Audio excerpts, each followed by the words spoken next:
Allí en el pueblo vivía una señora llamada Judencia. Ella tenía muy mala fama. La gente decía que hacía brujería y había quienes aseguraban haberla visto de madrugada, bailando desnuda dentro de una cueva conocida como la Cueva del Gato. Nunca imaginé que terminaría conociendo la verdad detrás de esa señora.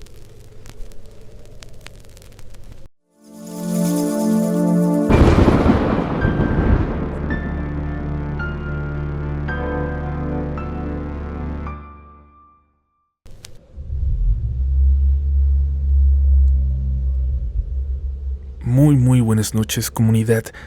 Antes de iniciar con este episodio, quiero hacerles una pregunta. Cuando ustedes escuchan la palabra bruja, ¿qué es lo primero que imaginan? Porque hay muchas formas de brujería, y aquí lo hemos visto mucho en Relatos de la Noche. Hay quienes hablan de trabajos, de amarres, de entierros, de cosas que se dejan frente a una casa o se esconden donde nadie las encuentre. Hay quienes aseguran que algunas brujas pueden enfermar a una persona, entrar en sus sueños, incluso convertirse en animales.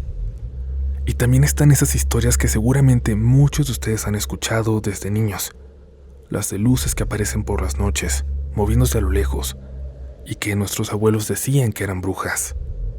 Tal vez todas estas historias hablen de cosas completamente distintas, o tal vez de diferentes maneras hablan de lo mismo. Esta noche vamos a escuchar algunas de ellas en este especial de brujas, así que sin más advertencias, comenzamos con Relatos de la Noche.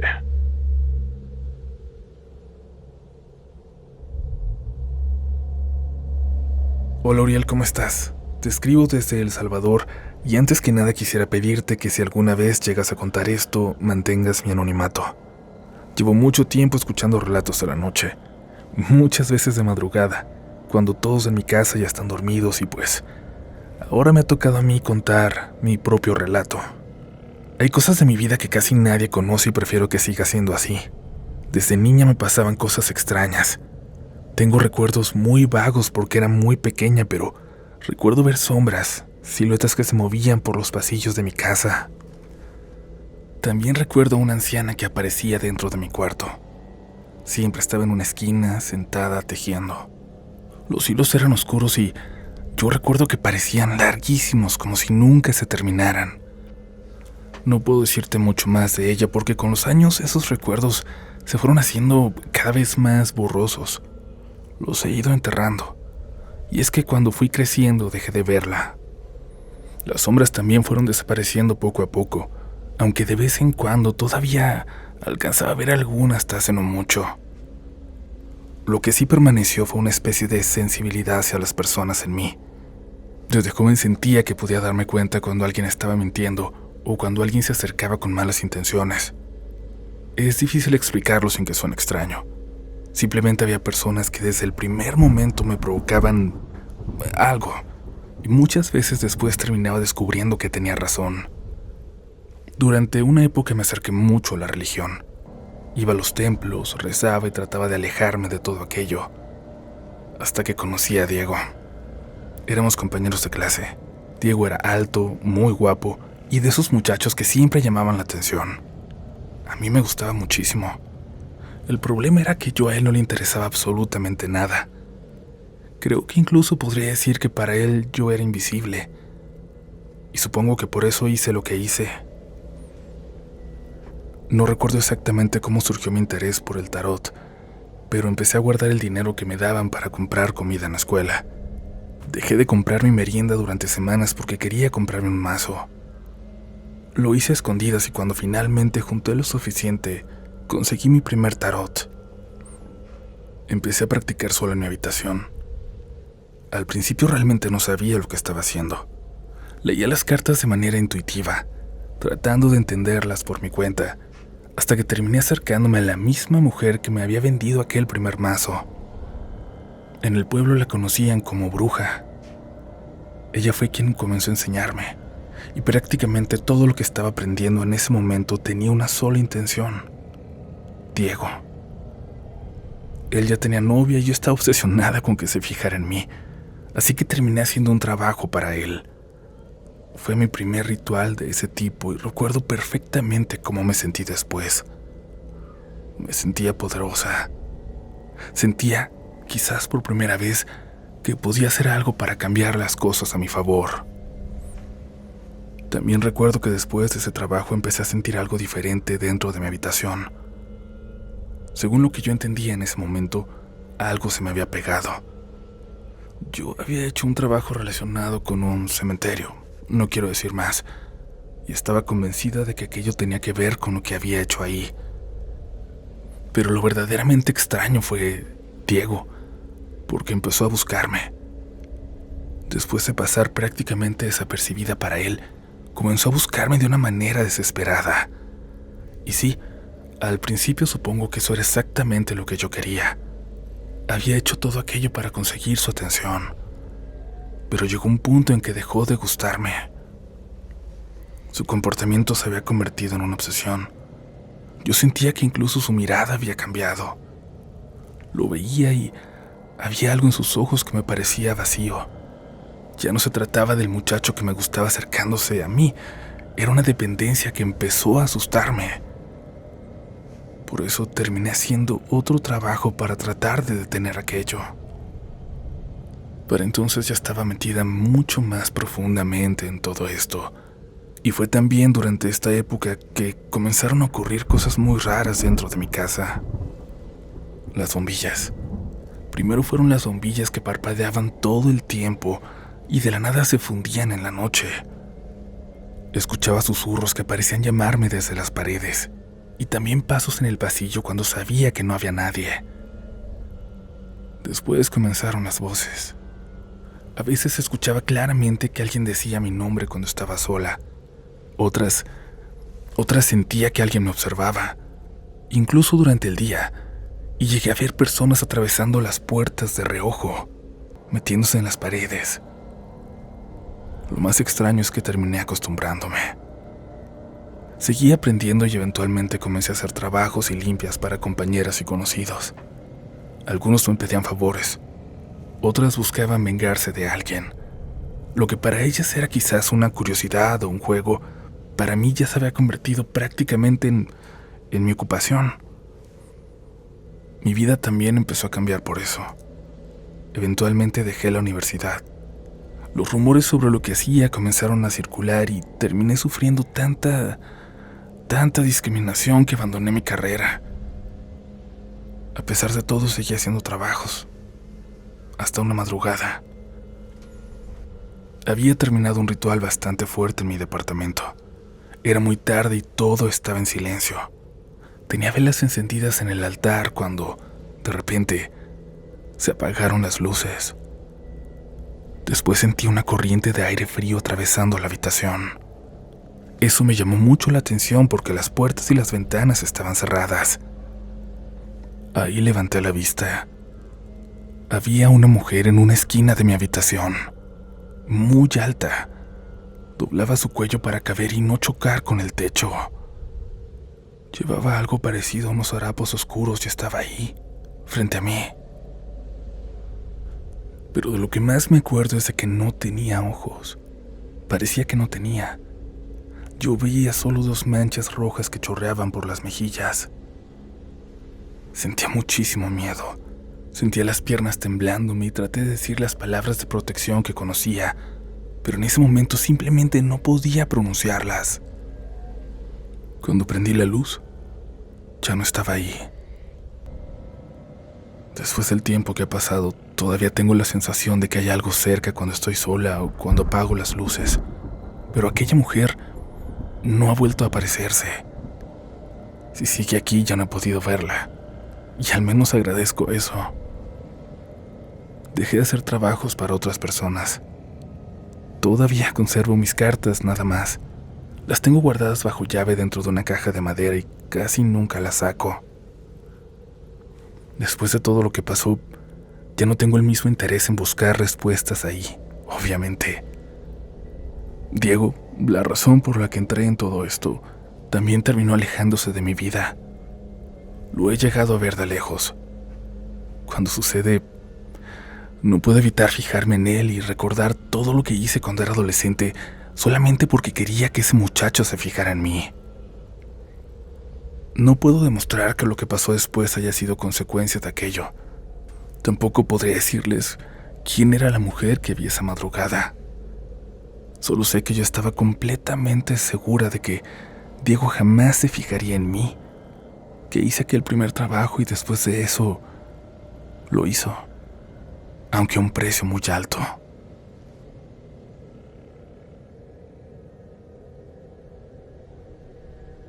Buenas noches, comunidad. Mi nombre es Benito. Les quiero contar una historia que mis padres nos contaban cuando éramos niños. Ya saben, de esas historias que salen en las reuniones familiares, sobre todo cuando se iba la luz y no había mucho más que hacer más que quedarse juntos platicando. Esto ocurrió en el estado de Guerrero, en San Joaquín, más específicamente en un ranchito apartado llamado Puerto de la Luz. De ahí son originarios mis papás, y cuando sucedió todo esto, ellos no llevaban mucho tiempo de haberse juntado. Vivían en la casa de mi abuelo, prácticamente entre el cerro. En ese entonces no tenían servicios y para conseguir agua tenían que ir hasta un pozo con los burritos y regresar cargando las garrafas. Ahí en el pueblo vivía una señora llamada Judencia. Ella tenía muy mala fama. La gente decía que hacía brujería y había quienes aseguraban haberla visto de madrugada, bailando desnuda, dentro de una cueva conocida como la Cueva del Gato. Yo obviamente no podía asegurar que esas cosas fueran ciertas. Es lo que mis padres escuchaban desde antes y lo que después nos contaron a nosotros. Pero lo cierto es que la gente le tenía miedo y prefería mantenerse alejada de ella. Un día, Judencia salió de su casa para ir por agua. Llevaba un burrito para cargar las garrafas y, según contaron después algunas personas del pueblo, en el camino vieron que detrás de ella iban unos niños pequeños. Eso llamó la atención porque en la familia de Judencia no había niños de esa edad.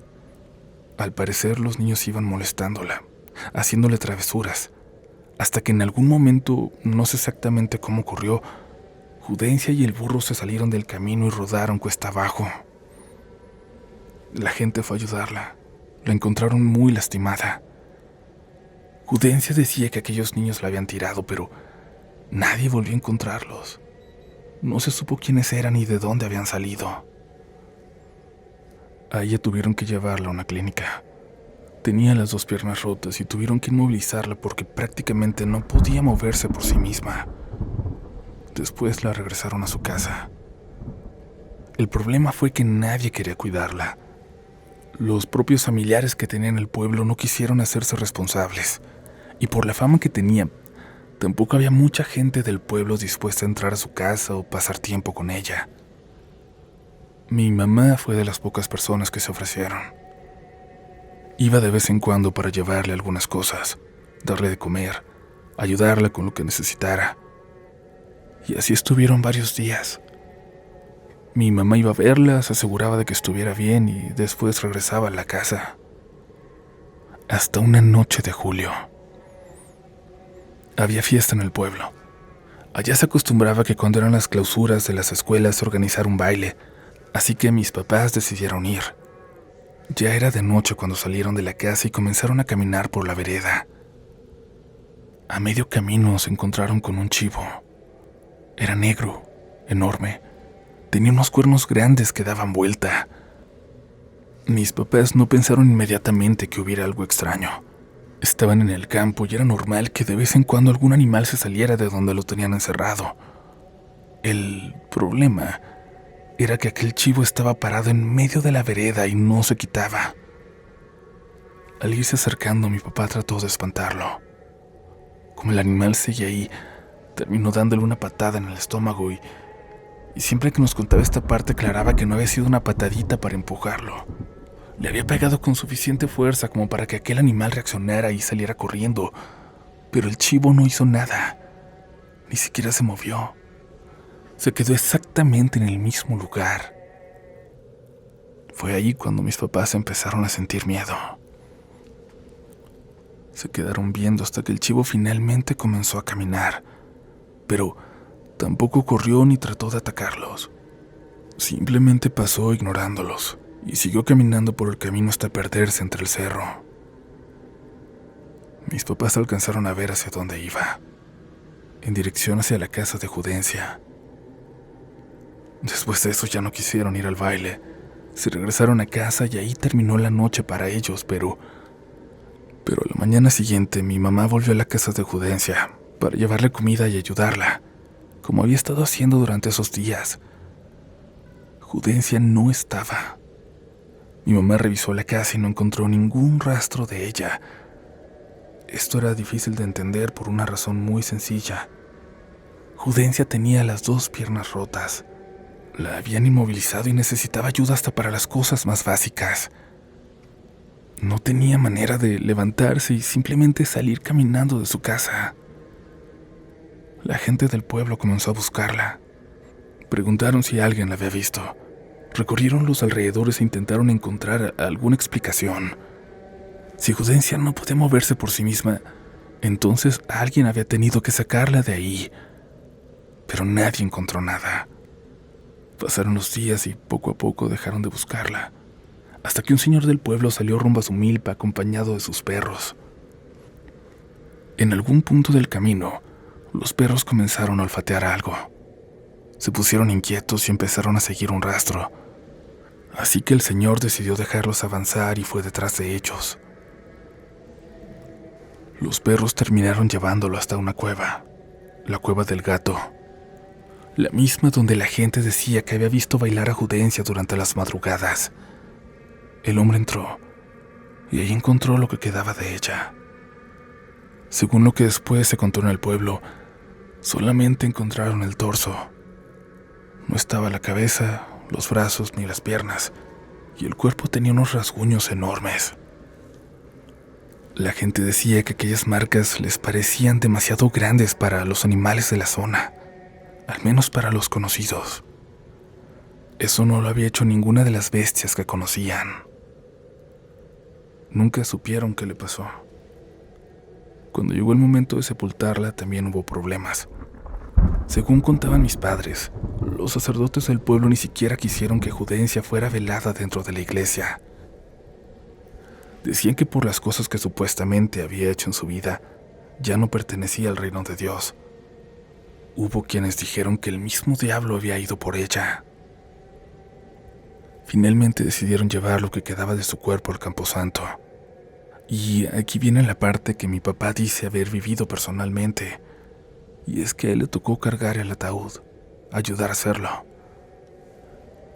Mi papá decía que mientras caminaban podía sentir perfectamente el peso del cuerpo dentro, incluso por el propio movimiento del ataúd mientras avanzaban.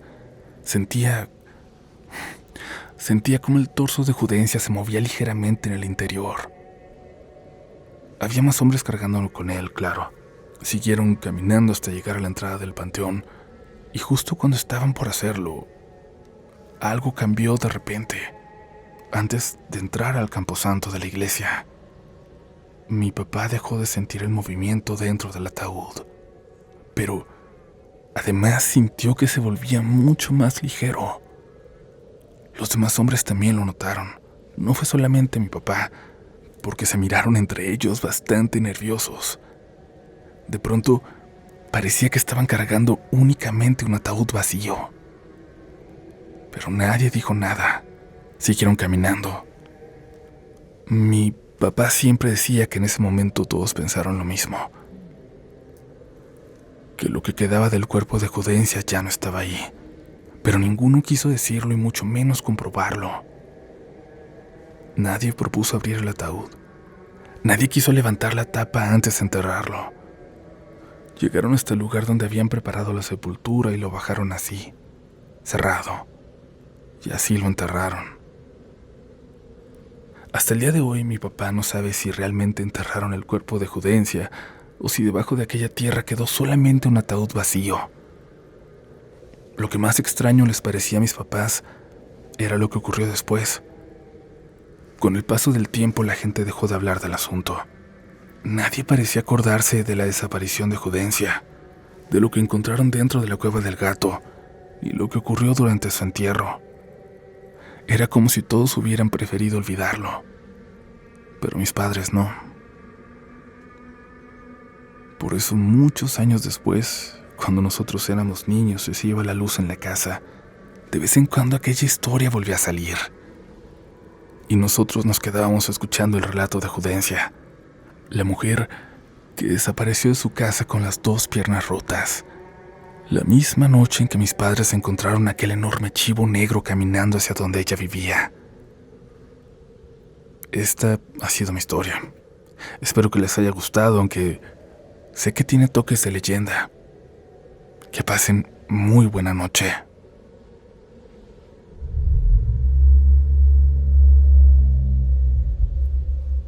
Yo también espero que les haya gustado su historia, comunidad. A mí me encantó. Y quiero lanzarles una pregunta. ¿Ustedes han tenido alguna experiencia con la brujería? ¿Creen que todas estas prácticas de las que hablamos esta noche tienen algo en común? ¿Que un amarre, un trabajo, un entierro o incluso estas historias de personas que aseguran haber visto a una bruja convertida en animal pueden venir del mismo lugar? A mí me da mucha curiosidad saber qué piensan, sobre todo porque dependiendo del lugar donde uno creció, las historias de brujas pueden ser completamente diferentes. Les recuerdo también que les dejo el enlace donde aún pueden encontrar el libro en Amazon México, el libro de Relatos de la Noche, aunque ya se acabó la edición de pasta dura.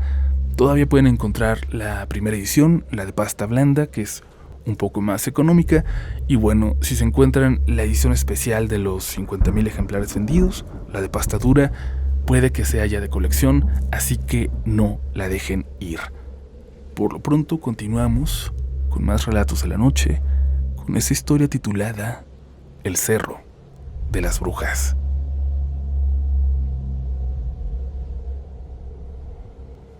Buenas noches, mi nombre es Denise y hoy quiero compartirles una experiencia que me sigue quitando el sueño y siento que puede valer la pena para que se cuenten relatos de la noche.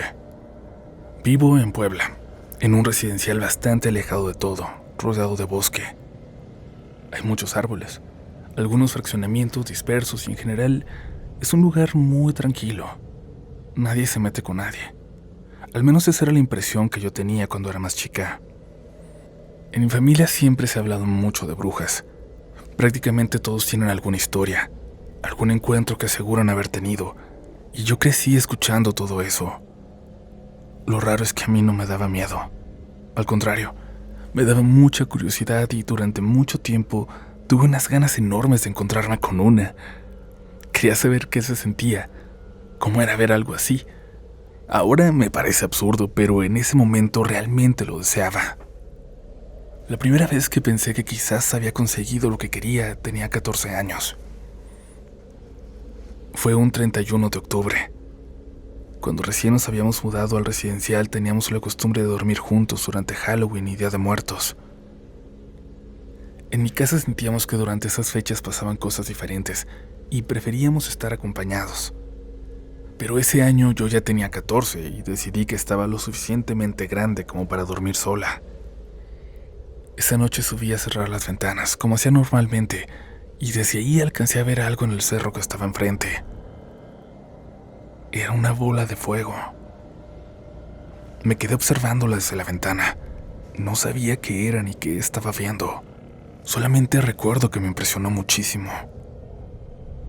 Mientras seguía viéndola, de reojo vi entrar a mi mamá al cuarto. Pasó detrás de mí y se metió al baño.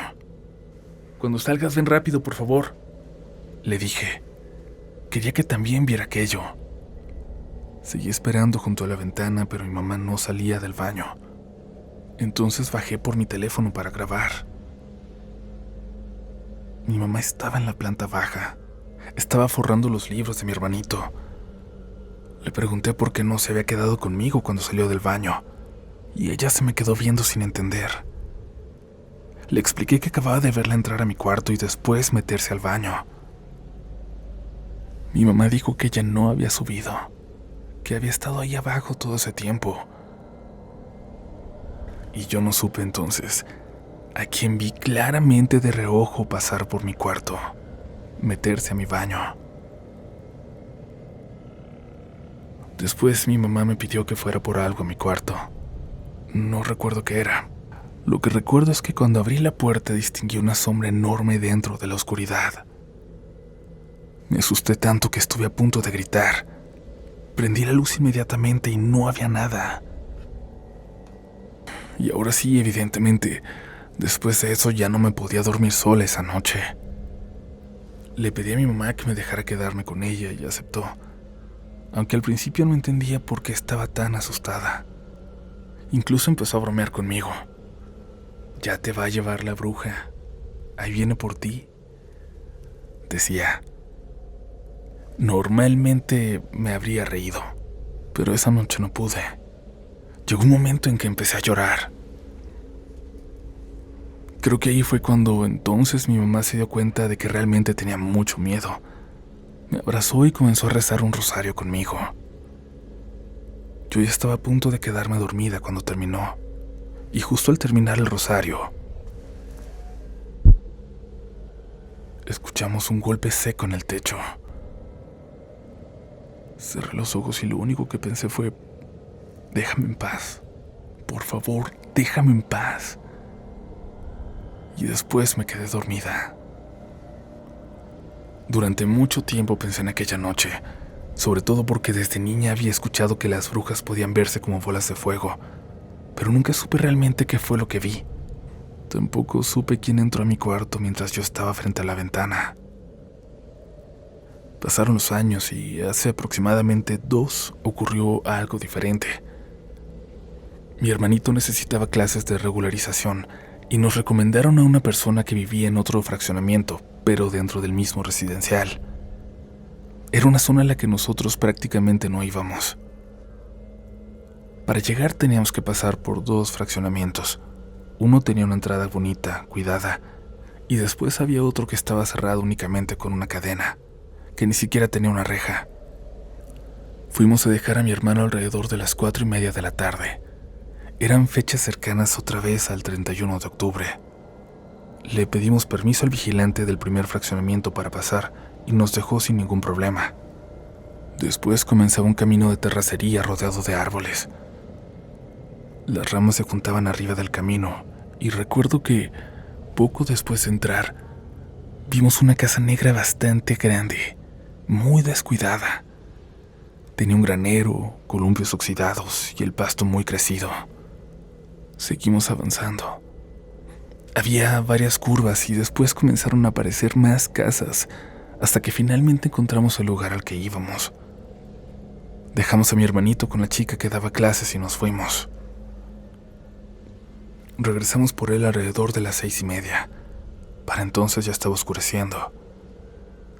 Recogimos a mi hermano y comenzamos a recorrer el mismo camino de regreso. Íbamos avanzando por las curvas cuando vi algo más adelante. Había varias personas en medio del camino. «Ve más despacio», le dije a mi mamá. Conforme nos acercábamos pude distinguirlas mejor. Eran señoras. Todas parecían mayores y llevaban faldas largas, pero había algo que me llamó muchísimo la atención. Eran muy altas. Todas. Yo calculo que algunas medirían alrededor de 1,85 m, quizás más, y no se quitaban del camino. Mi mamá siguió acercándose despacio con el carro, hasta que una de ellas finalmente se movió un poco para dejarnos pasar. Cuando quedamos junto a ella, la mujer miró hacia adentro del coche, vio a mi hermanito y sonrió. No sé explicar qué tenía esa sonrisa, solamente sé que me incomodó mucho. Después miró a las otras mujeres y poco a poco, ellas también comenzaron a hacerse a un lado. Todas estaban viendo a mi hermano. Mi mamá continuó avanzando sin parar. Pasamos junto a una, luego junto a otra. Yo las iba mirando mientras el coche avanzaba lentamente entre ellas hasta que llegamos a la última. Esa mujer tenía el cabello corto, la nariz muy alargada. Me quedé viéndola directamente a los ojos y ella también me vio. Finalmente la dejamos atrás. Cuando ya habíamos pasado a todas, me acerqué un poco a mi mamá y prácticamente susurrando le dije: ¿te imaginas que sean brujas? Entonces miré por el retrovisor.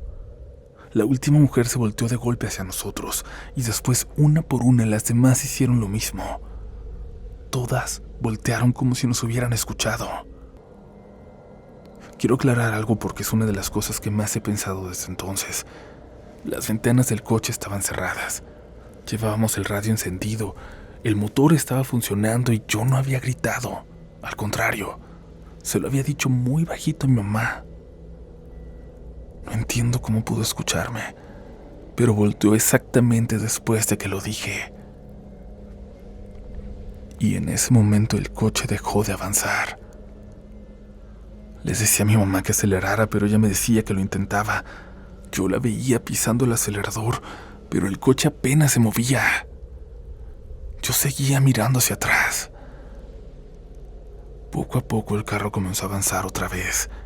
Primero muy despacio, y después logramos alejarnos hasta finalmente salir de ahí. Y ya no regresamos.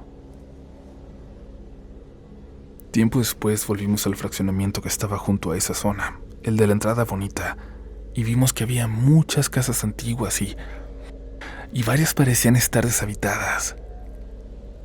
Nosotros seguíamos preguntándonos qué había en ese lugar, por qué se sentía tan diferente de donde vivíamos. Después supimos un poco más sobre la zona.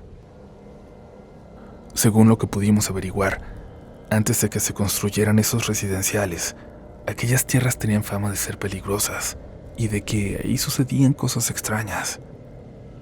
Pero hubo un dato en particular que a mí se me quedó grabado. Los pobladores tenían un nombre para aquel lugar. Le decían el Cerro de las Brujas. Yo no sé quiénes eran aquellas mujeres. Tampoco sé si realmente pudieron escuchar lo que dije dentro de un coche cerrado, ni por qué el carro dejó de responder justo en ese momento. Lo único que sé es que durante muchos años tuve curiosidad por saber qué se sentiría encontrarse con una bruja y, después de aquella tarde, se me quitaron por completo las ganas de averiguarlo.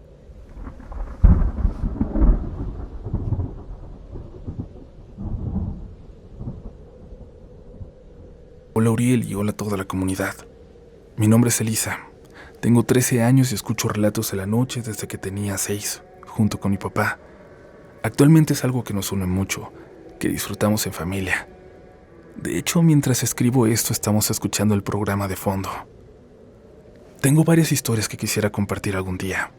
Algunas que nos han sucedido a nosotros y otras que se han ido contando a mi familia. Esta es una de esas últimas. Se le contó mi bisabuela a mi papá hace tiempo, y ahora quiero contársela yo a ustedes. Mi bisabuela ha vivido toda su vida en Tepozotlán, Estado de México. Ella lo conoció cuando todavía era un pueblo mucho más pequeño, cuando había ranchos en lugares donde actualmente hay tiendas y construcciones que todos conocemos. Mis bisabuelos eran muy jóvenes cuando tuvieron a su primer hijo. Tendrían 20 y tantos años y vivían en una casa pequeña que tenía un árbol justo a un costado. Los papás de mi bisabuelo vivían muy cerca de ellos. Una noche mis bisabuelos se quedaron profundamente dormidos. En algún momento de la noche el bebé comenzó a llorar. Los papás de mi bisabuelo alcanzaron a escucharlo desde donde vivían. Al principio quizás no habría nada extraño en eso. Un bebé puede despertarse y llorar durante la noche, pero el llanto continuó. Era tan fuerte que finalmente decidieron ir hasta la casa para ver qué estaba pasando. Llegaron y tocaron la puerta, pero nadie respondió. Volvieron a tocar. El bebé seguía llorando dentro de la casa, pero mis bisabuelos no abrían. Entonces comenzaron a golpear también las ventanas, intentando despertarlos. Gritaban, los llamaban desde fuera, pero no había ninguna respuesta. Eso era lo extraño. El llanto del bebé había sido suficiente para despertar a sus abuelos que estaban en otra casa, y ahora ya había varias personas golpeando puertas y ventanas. Pero sus papás, que dormían ahí mismo, no despertaban. En algún momento llegó también el hermano de mi bisabuelo, y fue él quien vio algo fuera de la casa. Sobre la copa de un árbol que estaba a un costado, vio una luz. Había una bola de fuego. No sabían qué era, solamente estaba ahí, encima del árbol, mientras todos trataban de entrar a la casa y el bebé continuaba llorando. Al ver la desesperación de sus padres, el hermano de mi bisabuelo decidió entrar como fuera. Se fue hacia la parte de atrás y comenzó a forzar la puerta hasta que finalmente consiguió abrirla. Entró. Fue directamente hacia la habitación. Mis bisabuelos estaban ahí, profundamente dormidos. Después de todo el ruido, los golpes, los gritos desde afuera, ninguno de los dos había despertado. Entonces encontró al bebé. Estaba bañado en sudor, al pie de la cama. Lo levantó y fue hasta ese momento cuando mis bisabuelos despertaron. Hasta que el hermano entró y despertó al bebé, despertaron. Y casi al mismo tiempo ocurrió algo más. La bola de fuego que habían visto sobre la copa del árbol desapareció. No quedó ningún rastro. Eso fue todo. Nunca supieron qué era esa bola de fuego y si realmente tuvo relación con lo que estaba pasando dentro de la casa. Mi familia nunca pudo saberlo. Aunque tenemos muchas historias de este tipo, en realidad somos todavía un poco escépticos. Pero mi bisabuela nunca olvidó aquella noche, y en la familia esa historia terminó siendo recordada como el encuentro que tuvieron con una bruja cuando su primer hijo todavía era un bebé. Muchos años después, mi bisabuela se la contó a mi papá me la contó a mí, y ahora yo se las cuento a ustedes. Espero próximamente poder compartirles más historias de mi familia y que las quieran escuchar. Saludos y que pasen muy buenas noches.